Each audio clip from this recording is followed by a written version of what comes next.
যেখানে যেখানে বিজেপি দুর্বল, যেখানে যেখানে সিপিএম এর কোনো অস্তিত্ব নেই, কংগ্রেসের কোনো অস্তিত্ব নেই, একনায়কতন্ত্র বাজার যেখানে চালু রেখেছে টিএমসি, সেখানে সব হচ্ছে। বিএলইরা কি করবে? বুথ লেভেল অফিসার, তার ঘাড়ে কটা মাথা আছে?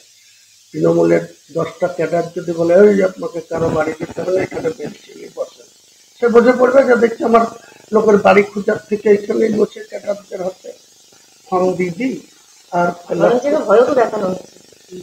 সে হচ্ছে। কিন্তু এবারে ভয় দেখিয়ে বা এই সমস্ত জোর জুলুম করে খুব একটা সুবিধাজনক অবস্থায় কেউ থাকবে না।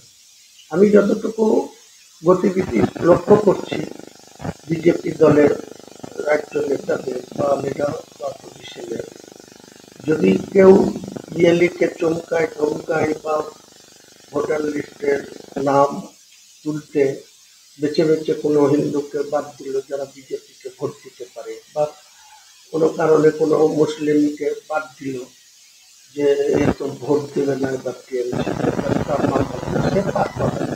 ভোটার লিস্টের নাম তুলতেই, ভোটার লিস্টের নাম উঠবে, কাজেই এসব বাজার গরম করার জন্য হবে। আর এরা যত কমপ্লেন করবে নিশ্চয়ই ইলেকশন কমিশন সেই সমস্ত, কারণ বিহারে এইসব করতে গিয়ে অনেক বিএলইতে জেল থাকতে হবে তাদের বিরুদ্ধে। আমাদের সরকারের মাননীয় মুখ্যমন্ত্রী সহ সবাই বলছিল এসআর করতেই দেবো, বলেছিল না? আমি বলেছিল এসআর তো স্টার্ট করছে, এসআর কি বন্ধ হচ্ছে? এসআর ইলেকশন কমিশনের নিজস্ব মানে রুটিন পরে, তাহলে সেটা বলার কি দরকার ছিল? এসআর এর আগে 4জন অফিসারের বিরুদ্ধে অনেক গড়িমসি হলো, লাস্ট মাস কি হয়েছে সেই অফিসারদের, আজকে তাদের অবস্থানটা কোথায়? তাহলে যা আমি পারবো না বা যেটা আমি রুখতে পারবো না, আমি সে কথা বলার আমার প্রয়োজনীয়তা কি আছে? এই যে এখন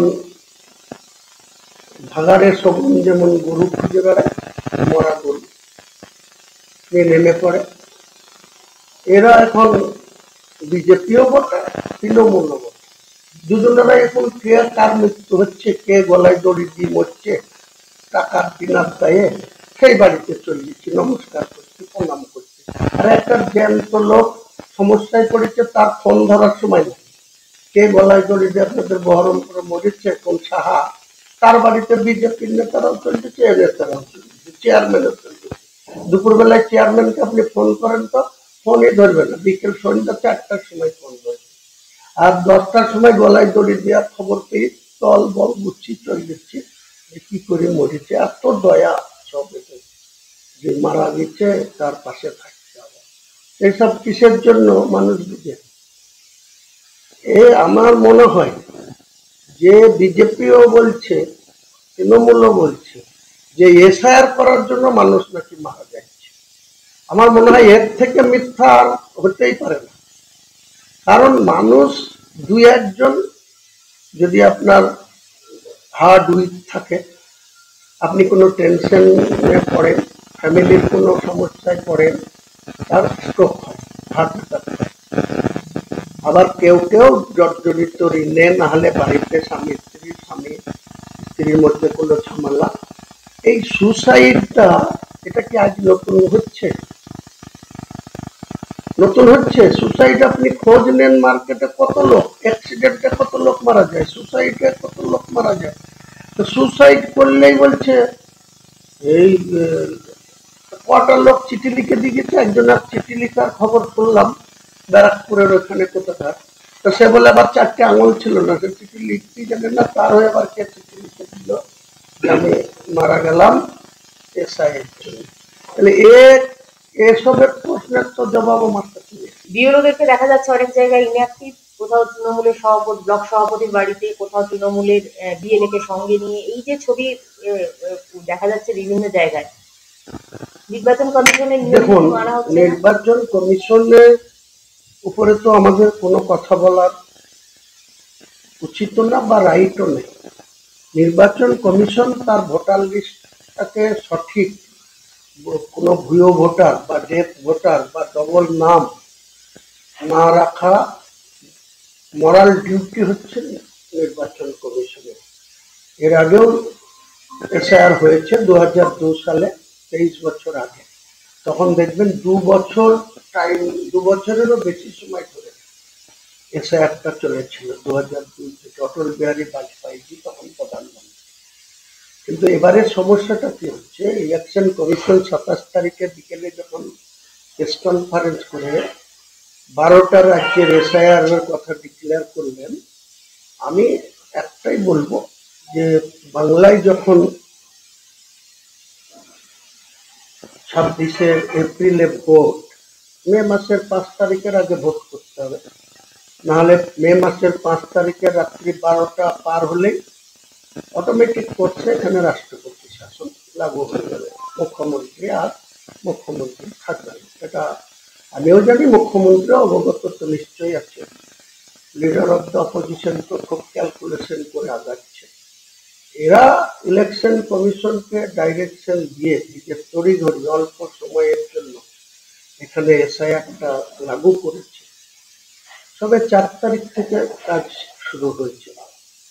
5 তারিখে আমার বাড়িতে বিএলএ একজন ভদ্রমহিলা, সে সোমপাড়ায় বাড়ি, সে আমাকে ফোন করে 8টার সময় আমার বাড়িতে এসে আমাকে 4টে 8টা, আমার জন্য 2টো, আমার মিসেসের 2টো, আমার ছেলের 2টো, আমার মেয়ের 2টো।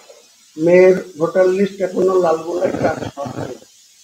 আর বৌমা আছে, বৌমারও 18 বছর বেশি বয়স হয়ে গেছে। এবার নতুন করে যা ডকুমেন্ট সাবমিট করে